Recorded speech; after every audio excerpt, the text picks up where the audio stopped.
Welcome to Next Week Now, next week's new way of knowing the new news before even the news knows what's the news now.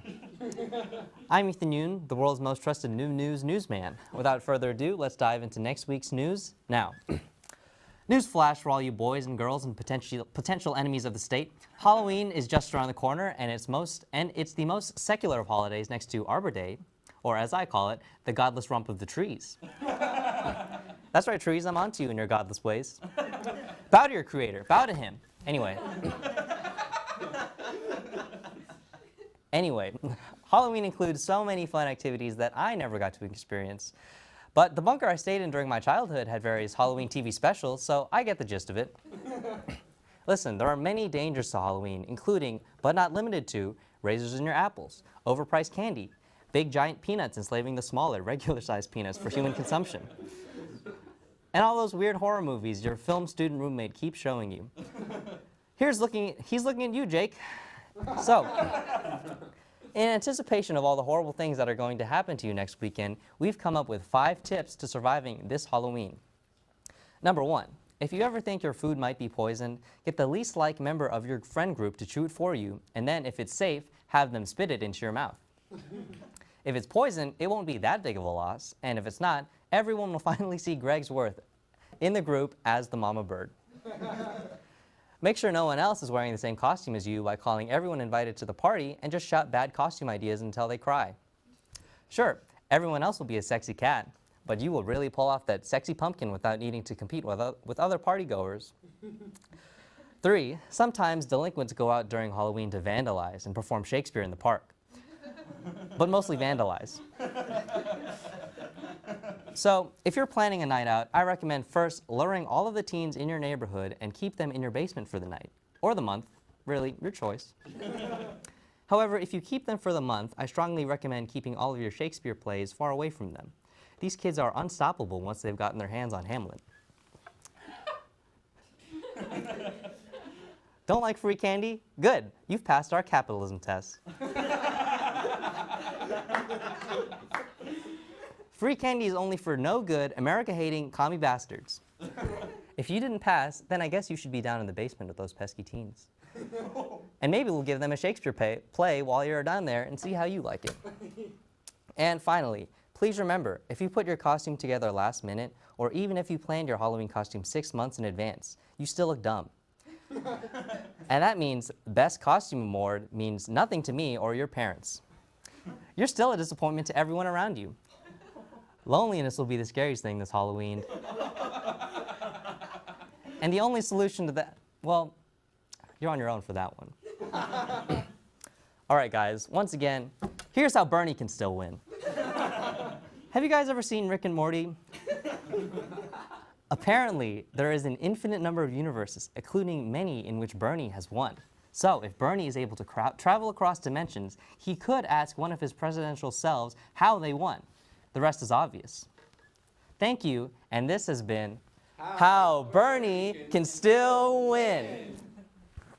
Moving on, free speech has become a contentious topic in the recent months, following Charlottesville and a number of highly politicized protests at universities across the nation. The First Amendment has come under the microscope.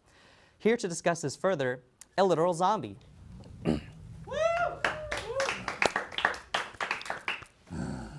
Welcome to the show, zombie.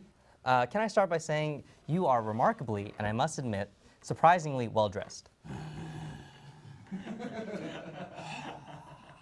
Oh, you're welcome, you're welcome. There has been an impassioned response to the recent outbreak, although this outbreak seems to be a strong word to use, of the people of your type since the election.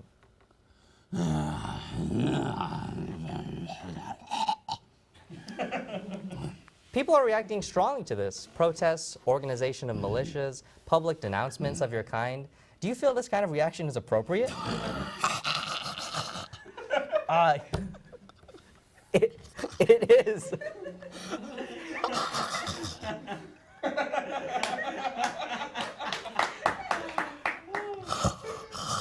You're right. It is a free speech issue. And that's exactly the question.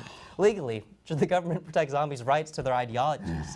Specifically, brain eating, promotion of the extinction of the human race, what have you.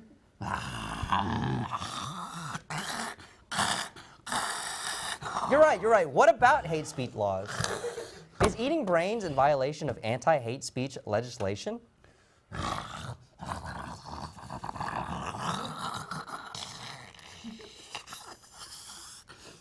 Wow, you really just took the words right out of my mouth there. That is exactly the argument we have to consider. With hate speech legislation, it does become an issue of thought crime. What is the U.S. government doing determining brain eating is not discriminatory?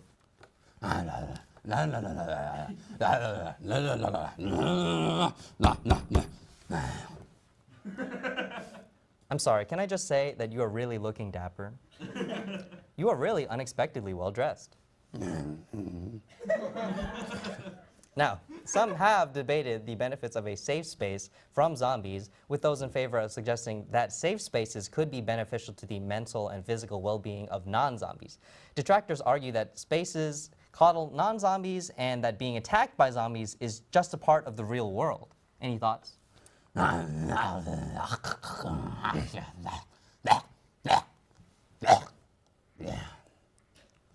A well-articulated point.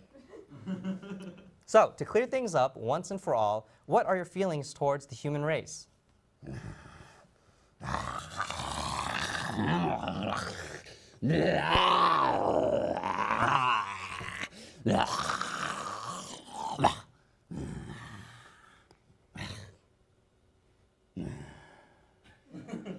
All right, that seems clear enough.